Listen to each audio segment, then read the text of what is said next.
ब्रह्म। नमस्कार मित्रों, हमारे वैदिक परिवार में आपका स्वागत है।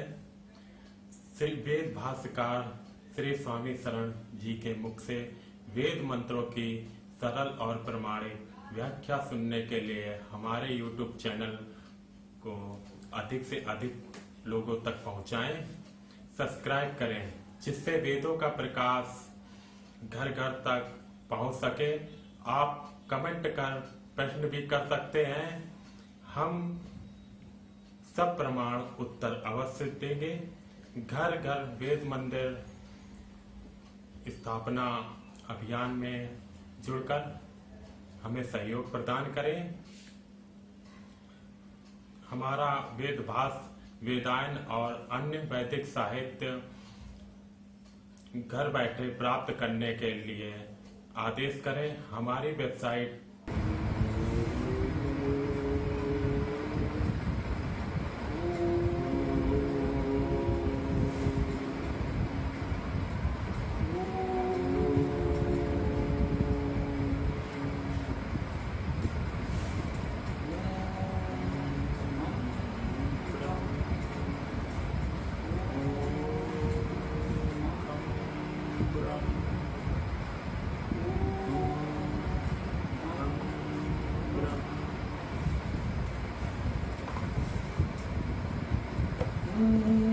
त्वं अग्ने यज्ञानां होता विश्वेषां हितः देवेभिः मानुषे जने। यह सामवेद का दूसरा मंत्र है। सामवेद प्रथम अध्याय मंत्र। ये जो हमने मंत्र प्रस्तुत किया आपके समक्ष, छंद गायत्री है, देवता अग्नि है, ऋषि भरद्वाज। प्रथम सूक्त का द्वितीय मंत्र। इसमें एक बात और हम आपको बताना चाहते हैं, ये जो हम मंत्रों का पाठ आपके समक्ष प्रस्तुत करते हैं, ये सरल पाठ है। सरल पाठ से हमारा आशय है, इसमें संधियां नहीं होती, संधियों का विग्रह करके हम पाठ करते हैं, जिसे हम सरल पाठ करते हैं। जो लोग हमसे जुड़े हैं वे जानते हैं। नए मित्रों को कुछ पटपटा लग सकता है। जो संहिता पाठ प्रचलित है उसमें और हमारे पाठ में जो सूक्ष्म अंतर दिखता है, वो संधि विग्रह का। संधि विच्छेद कर देने से पाठ करने में और समझने में सरलता हो जाती है, उसका अर्थ भी स्पष्ट होने लगता है। महर्षि दयानंद सरस्वती जी ने इस प्रकार के प्रयासों को भी वेद भाष्य करने का एक प्रकार बताया। उन्होंने कहा है कि वेदार्थ करने की एक विधि यह भी है कि संधि विच्छेद कर दिया गया। जैसे पदपाठ के लिए वेद की यही धारणा है, जो वेदों की शाखाएं कही जाती हैं उसके विषय में वेद का यही विचार है कि जो वेदों की शाखाएं हैं, पदपाठ है, जो इस प्रकार से जो प्रयास किए गए हैं, ये भी वेद भाष्य करने का, वेद व्याख्या करने का एक प्रकार है, एक तरीका है। ये भी एक विधि। जब सामान्यतः लोगों की भाषा संस्कृत ही थी, तो इतना कर देना भी एक प्रकार से वेद भाष्य, वेदार्थ मान लिया जाता था। इतना स्पष्ट कर दिया तो लोग अपने आप समझ गए, क्योंकि संस्कृत उनके बोलचाल की भाषा है। बहुत अधिक विस्तार से बताने की आवश्यकता नहीं। आज के समय में जब संस्कृत बिल्कुल भी लोगों की भाषा नहीं रह गई है, संस्कृत जानने वाले लोग अत्यल्प हैं, तब यह दूसरे रूप में आवश्यक हो गया है कि संधियों से मुक्त पाठ हम करें तो कुछ वो शब्द हमें सरलता से समझ में आ सकते हैं और उनका अर्थ हम समझ सकते हैं। आइए इसका काव्यानुवाद। हे अग्नि यजन में होता हो, सबका हित करने वाले हो, देवों द्वारा मानव जन्म में। 3 चरणों में या 3 छंद में मंत्र था, उसी प्रकार से 3 चरणों में लोक भाषा में इसका काव्यानुवाद हमने प्रस्तुत किया। आइए अब इस मंत्र का शब्दार्थ, मंत्रार्थ समझने का प्रयास करते हैं। त्वम सर्वनाम है तुम, आप। अग्नि, हे अग्नि। अग्निगतो धातु है, हम सब जानते हैं। अग्निगतो धातु है, जब कहते हैं अग्निगतो धातु से अग्नि शब्द निष्पन्न होता है, तो इसका मुख्य भाव यह है कि अग्नि धातु का मुख्य अर्थ गति करना है। गति अनेक प्रकार की होती है, उस तरह से गत्यर्थक धातुओं में कुछ सूक्ष्म अंतर होता है, परंतु सामान्यतः गत्यर्थक धातु में गति का भाव रहेगा ही। अग्नि धातु में ग्रहण करने का भाव भी है। अग्र अग्रणी शब्द भी इसी अग्नि धातु से बन रहा है, स्पष्ट है, तो उसमें अग्रणी होने का भाव है। जो अग्रगति करे, अग्रणी हो, अग्रसर हो। धातु पाठ के अनुसार अग्नि धातु में और विशेष रूप से अक धातु में और अग्नि धातु में भी माना गया है कुटिल गति करने का भाव। सामान्यतः हमारा जीवन बहुत सीधा सरल नहीं होता, हमारे जीवन की गति बहुत सीधी सरल रेखा में नहीं हो पाती है। तो जो हमारा जीवन चलता है उसमें कहीं कुछ वक्रता भी होती है। वक्र गति, कुटिल गति, एक ही भाव में लिखा गया है। अग्निगतो, वक्रगतो, इस प्रकार से इसका अर्थ किया जाता है। तो ये वक्र गति है, हमारा जीवन बहुत सरल रेखा में नहीं होता। सृष्टि में कुछ भी सरल रेखा में नहीं है। जो भी ग्रह नक्षत्र परिक्रमा कर रहे हैं, वृत्ताकार गति है, एक प्रकार से वक्र गति है, कुटिल गति है, सरल सीधी रेखा में गति नहीं है। तो अग्निगतो धातु में यह भाव निहित है।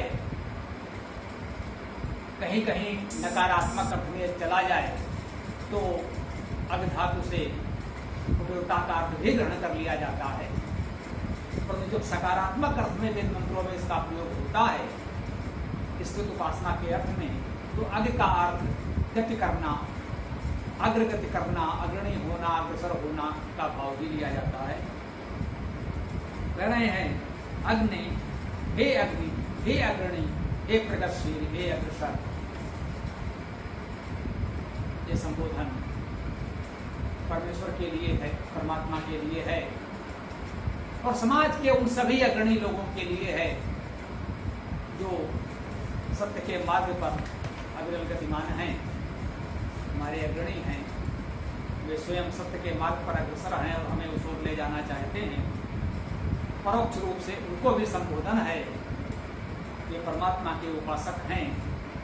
मुख्य संबोधन वेद मंत्रों में मुख्य उपासना स्तुति तो उसी एकमात्र ईश्वर के लिए है, उस परमेश्वर के लिए है। तो अग्नि का अर्थ यहाँ पर भी वही है, हे अग्रणी परमेश्वर। तुम यज्ञानाम, यजनों के, यज धातु का अर्थ देव पूजा, संगत, प्रणदान हम जानते हैं। जब भी हम जो भी देव शक्तियाँ हैं, प्रकृति, वायु, जल, सूर्य, चंद्र आदि, अथवा समाज के देवजन जिनमें कुछ दिव्यता है, विशेष प्रकाश है, इनको भी अग्नि भी कहा गया। ऐसे देवजनों का पूजन अर्थात सेवा, सत्कार, सहयोग करते हैं। उसके लिए हम संगत करते हैं, लोगों को साथ लेते हैं, संगठित प्रयास करते हैं और कुछ देते हैं, दान करते हैं। तो इसे हम सामूहिक रूप से इस भावना को यजन कहते हैं, यज्ञ कहते हैं। यज्ञ धातु से निष्पन्न यज्ञ या यजन शब्द है। तो ऐसा यजन जहाँ भी हो, उन सारे यजन कर्म के, यज्ञानाम, यजनों के होता, अगला शब्द है होता। होता का अर्थ क्या हुआ? हवन करने वाला। दाना दानियो धातु से हवन शब्द की निष्पत्ति है, हम जानते हैं। तो हु धातु का अर्थ है दान करना और आदान प्रदान करना। सामान्यतः वे आह्वान करना, बुलाना के अर्थ की धातु है, उससे भी इस प्रकार का अर्थ होता आदि में ग्रहण कर लिया जाता है। क्योंकि वैदिक विद्वान सामान्यतः मानते हैं कि वेद बहुत अधिक व्याकरण से बंधा नहीं होता, उसके अर्थों में, प्रयोग में व्यापकता होती है। परंतु ये व्यापकता का अर्थ ये भी नहीं है कि हम मनमाने अर्थ करने लगें, कि भी किसी भी शब्द का कोई भी अर्थ करने, यह कार्य जो वेद के प्रति समर्पित विद्वान हैं, जिन्होंने वेद का गंभीर अध्ययन किया है, विभिन्न भाष्यकारों के वेदों को गंभीरता से पढ़ा है, वे इसको समझते हैं कि कहाँ कितना संभावना है। मुख्य अर्थ तो हु दाना दानो धातु से है ही, इसमें आह्वान का भाव भी ग्रहण कर लें तो भी कोई आपत्ति नहीं है। तो कह सकते हैं आह्वान ग्रहण दान करने वाले, संगत करने वाले, होताकार हुआ। तो कह रहे हैं हे अग्नि, तुम यज्ञों के, यजन कर्म के होता हो, आह्वान करने वाले हो, दान संगत करने वाले हो, उनका सम्मान सहयोग सत्कार करने वाले हो। देवे भी, पुनः शब्द आया देवे भी, देवों द्वारा, द्यू धातु के अनेक अर्थ हैं, स्तुत करना, प्रकाश करना आदि प्रमुख अर्थ हैं, उसके हम लोग मानते हैं। तो जो विशेष प्रकाशमान है, जिनमें विशेष दिव्यता है, कुछ विशेष प्रकाश है, उन्हें हम देव कहते हैं। तो वे सभी देवजन प्रकृति के हों, समाज के हों, जो भी हों, तो उन देवों के द्वारा अथवा देवों के साथ देवे भी तृतीया बहुवचन है। तृतीया में अगर हम लोग भाषा में अनुवाद करते हैं तो तृतीया का अनुवाद उसके द्वारा, उससे, उसके साथ इन अर्थों में किया जाता है। उसके द्वारा और उसके साथ दोनों ही अर्थ हम तृतीया से व्यक्त करते हैं। तो देवे भी, देवों के द्वारा अथवा देवों के साथ, एक ही बात है, देवों के द्वारा या देवों के साथ। मानुषे, मानुष में, मानुष मन धातु से, मन, मनुष्य, मनुष्य, मानुष सभी शब्द बन रहे हैं। मन धातु है मनन करना, विचार करना, मानना। मन धातु के अर्थ हमें मनन करना है, उस पर विचार करना है, चिंतन करना है और मानना भी है। तो जो ऐसे हैं उन्हें हमने मनु, मनुष्य, मानुष, मनुष्य कहा। तो जो मानुष हैं, विचारशील हैं, चिंतन करने वाले हैं, सत्य को मानने, समझने, अपनाने वाले हैं, उस मानुष में ऐसे मननशील जने, जन में, लोगों में, जन धातु का अर्थ उत्पन्न करना, उत्पन्न होना। तो जो भी उत्पन्न हुए हैं, हम सब जन तो हैं ही। जन का यहाँ एक भाव सृजनशीलता भी ले सकते हैं, जो उत्पन्न करते हैं अपने जैसे लोगों को। हम केवल एकमात्र अकेले हम बहुत अच्छे हो जाएं, बहुत सच्चे हो जाएं, बड़े अध्ययनशील, स्वाध्यायशील, विद्वान हो जाएं, तो इससे क्या होगा? हम केवल अपने आत्ममुग्ध हो सकते हैं कि हम बहुत अच्छे हैं, हम बड़े विद्वान हैं, आत्ममुग्ध हो सकते हैं, अपने पर अनावश्यक गर्व कर सकते हैं, इससे लाभ कोई नहीं। समाज का हित तब है जब हम जन्म करें, उत्पन्न करें, अपने जैसे अन्य लोगों को उत्पन्न करें। यदि हम स्वाध्यायशील हैं तो आपको भी बना सकें, हम अच्छे हैं तो औरों को भी अच्छा बना सकें, तब समाज अच्छा होगा, तो इसका लाभ सभी को मिल सकेगा। हाँ।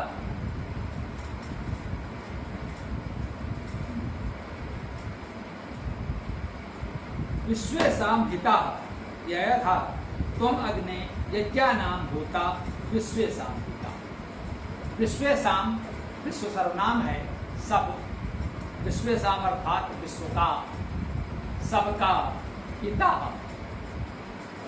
ही धातु है गतो वृद्धो, कहते हैं ही गतो वृद्धो, धातु से हित शब्द की निष्पत्ति होगी, क्या प्रत्यय है। तो जो गति वृद्धि करने वाला है, सहज भाव से हिता हम कह सकते हैं, हित करने वाला है, हितकारी है, ये शब्द हमारे समझ में आता है, लोक व्यवहार में प्रचलित है। व्याकरण से देखें तो इसका अर्थ हुआ गति वृद्धि करने वाला, जो हमारी गति करे, प्रगति का कारक बने, वृद्धि करे, वही तो हित करने वाला हुआ। तो हित शब्द प्रचलित है, लेकिन उसका भाव यही है जो हमारी प्रगति में, वृद्धि में सहायक हो, वो हमारा हितकर है। विश्वेषाम हिता, वे संपूर्ण विश्व का हित करने वाला है। हमने उस अग्नि की स्तुति का अर्थ, जो उसके गुण हैं उसका हमने वर्णन किया, यही स्तुति। अग्नि स्वरूप परमेश्वर का हमने वर्णन किया कि वे अग्रणी है, अग्रसर है,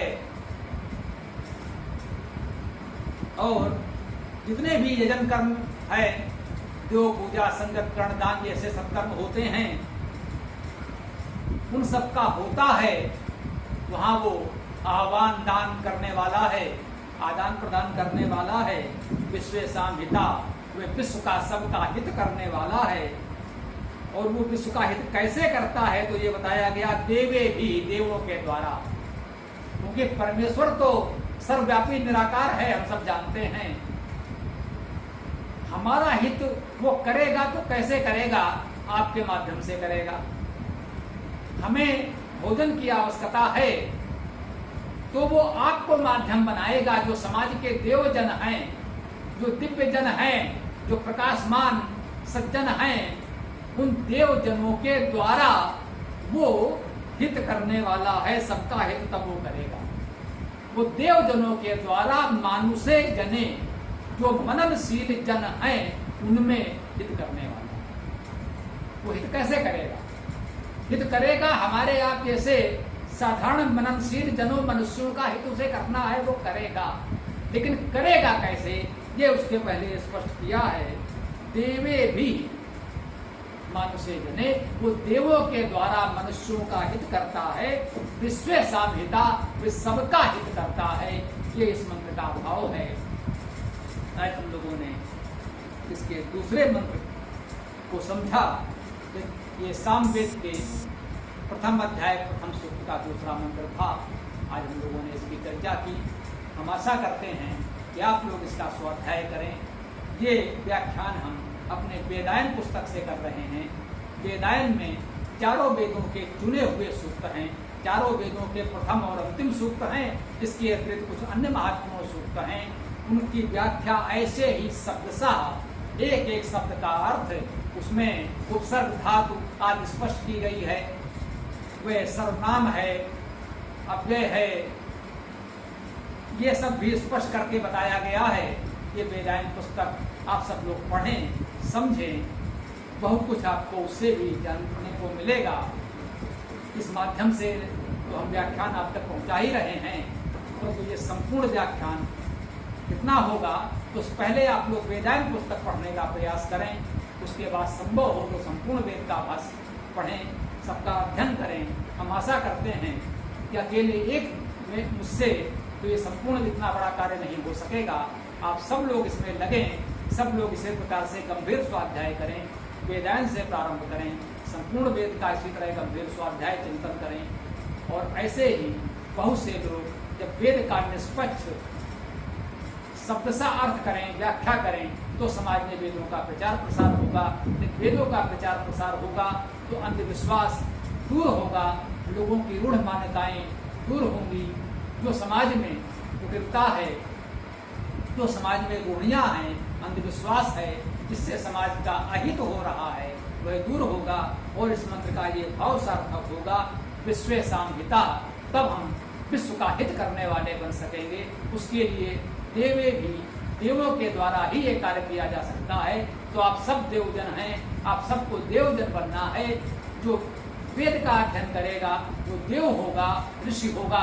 और आप सब ऋषियों देवों के साथ मिलकर हम संपूर्ण विश्व का हित करने के लिए वेद का शब्द सा प्रामाणिक निष्पक्ष अर्थ हमें करना है और लोगों तक पहुंचाना है।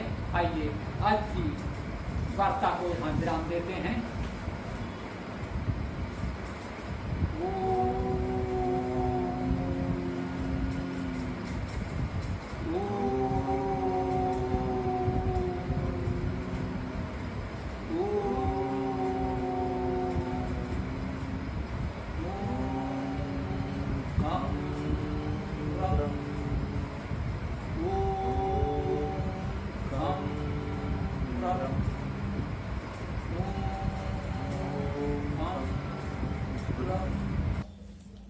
पूरा वीडियो देखने के लिए बहुत बहुत धन्यवाद।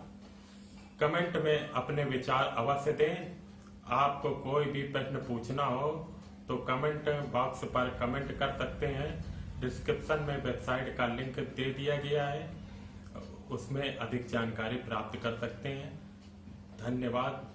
ओम खम ब्रह्म।